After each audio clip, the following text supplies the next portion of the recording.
Alright, this is my third time attempting to record this video, so I'm going to rapid fire review this. Alright, first off, if you don't want spoilers for this movie, don't watch this video. It is impossible to review this movie without talking about spoilers, okay? Just getting that out of the way. Now, on to the review. I have never been so bamboozled, kerfuckled, mindfucked, and dumbfounded while watching a movie. Every 5 minutes, I was just looking over to my mom, and I was going, what? What? What am I looking at? What is happening? What?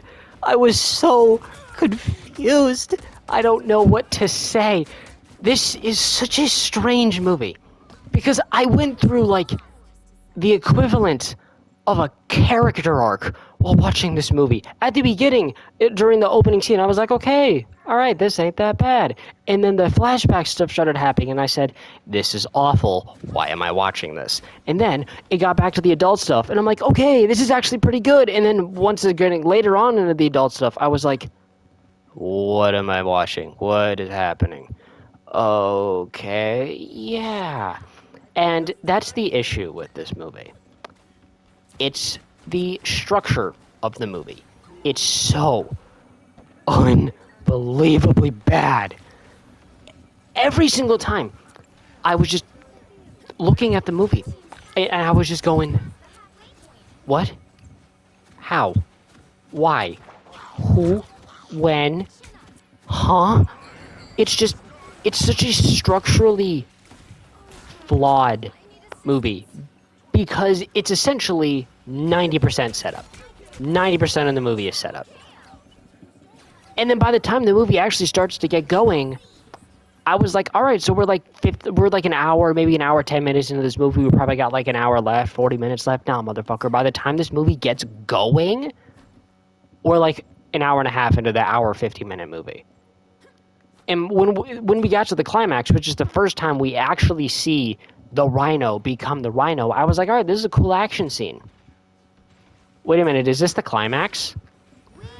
And then it was the climax, and I was just like, this is the end? It feels like the movie just got going. Like, huh? It's just so strange, and I don't know how else to describe it. It genuinely feels like half the movie is just missing. It feels like you had like the beginning of the movie, and then you had these flashbacks which take place like 16 years before, when they were a kid. And then it just feels like everything they set up in those flashbacks is just completely ignored in the later half of the movie. It sets up the brothers as like being like kind of hating each other, or one of the brothers hates the other because Kraven left, and he's like, you can't leave me with our father, dude. Like, you can't do that. And Kraven's like, I'm sorry, I'm leaving. Like, I have to go. I can't be here. And then years later, when they're adults, they meet up again, and it's revealed that he comes there like every single birthday, and he's like, hey, how you doing, man? Like, hey, yeah. And then they hug, and I'm like, wait a minute, what was the point of setting this feud up between you two if you guys are going to be the best of friends when you meet up again? Like, what? Okay. And then Russell Crowe is in this movie? I don't know why. I mean, he does a good job, but why? It's just weird. How did they sign him up to this project?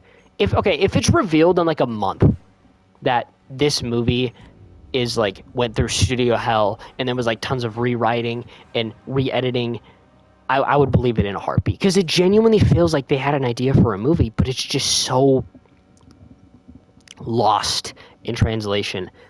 And everything in this movie exists to set up a sequel. Literally, the ending of this movie, it just sets up a sequel. Everything after the climax is just sequel bait. It sets up the brother as Chameleon, which it was fucking obvious. And second off, he's been showing chameleon powers ever since he was a kid. He's been able to perfectly mimic voices. And I mean perfectly mimic voices. And then by the end of it, he's like, oh, I went to this doctor, now I have these powers. And I'm like, okay, whatever. But then, it shows him, morphing into people. It shows him morphing into Kraven. And I'm like, so how are you able to perfectly mimic your father's voice before? Was that just raw talent that you could just turn into Russell Crowe? What the fuck? It makes no sense. So other than that stupidity, I think the positives, rapid fire real quick. Action's really good. Aaron Taylor Johnson and the brother and all of the actors, except for one, do a really good job. A lot of the acting is really good. And I think it's mostly due to the fact that these are good actors. So even if they don't have the best material, they still do a pretty good job. Other than that, and just the fact that the general movie itself is pretty entertaining, it's just kind of a bare movie. I don't really know what to say about it because it's just structurally just not good. Some people said that this was like the Room of superhero movies. I don't know if I'd go that far. I don't know if I'd go that far. It's definitely stupid at times, and there are moments where I could definitely see how someone could figure or find this to be so bad it's good. But I wouldn't go that far. In terms of a superhero movie that makes me laugh because of how terrible it is, that would be something like... can't think of any off the top of my head. Probably like Madam Web, but I was more crying from how much pain I was in while watching that movie. This movie, I'd say, is just very flawed. I wouldn't say it's a boring movie, and I do think the action, like I said, very good. Very bloody, by the way. Very, very R-rated. There's a lot of cool, creative kills in this movie, which is not something I was expecting from a superhero, anti-hero movie, which... I just want to get this out of the way. As Kraven, I think it's kind of weird. I don't really see this as Kraven. I think kind of turning him into so instead of hunting animals, he hunts people. I think that was really cool. But I just think, like, it's really hard to see him as the same character. There are elements of Kraven the Hunter here, but really he is a different character. And I think on its own, it works perfectly well. But I don't really see this as Kraven the Hunter. And I don't know if I could buy him as Kraven the Hunter, simply just because the character is so different. But I do think Aaron Taylor-Johnson does a really good job in the role. And like I said, the action's really good. If you're coming to see the action, you'll like this movie.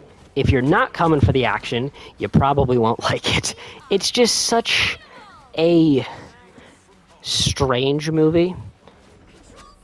And I don't really know how I feel about it. I want to go to the theater again. I want to give this movie a second watch, going in knowing what's going to happen. Maybe that can change my perspective on the movie and kind of give me a fresh look at it. Because right now, it's just so... I'm just so conflicted. My mom actually ended up enjoying it. And that's totally fine. I could definitely see why, because there are parts of this movie that I did enjoy. But even then, she agreed with some of my criticisms, because there's a character called the Foreigner. He has, like, pseudo super speed, kind of, to where he's able to be like 1, 2, 3, and then he basically just, like, stuns the person, and then, like, you know, he ends up killing them while doing that. But, like, it's kind of weird, because, like, they kind of portray it as super speed in one scene. But I'm not even kidding you. This important character that gets set up, he has many scenes showing how badass he is. He literally just dies halfway through the movie just by getting shot in the head by an arrow. By, like, a random girl character that, like, really doesn't do a lot throughout the whole movie except give Kraven some names and then give him his powers at the beginning by giving him this vial. But other than that, it's like... What? Like, what was the point of that character being in the movie? He contributed literally fucking nothing. What? Okay. Sure. Yeah. Uh-huh. I was just so dumbfounded when he died. I literally whispered over to Mom, I'm like, why was he in the movie? What is the point of you being in the fucking movie? That makes no fucking sense. I was just so fucking, like, lost at that point. And at that point, I knew, at that point in the movie, I was like, oh, this is not going to be good. But I just need to finish this. I need to finish this fucking movie. I have to.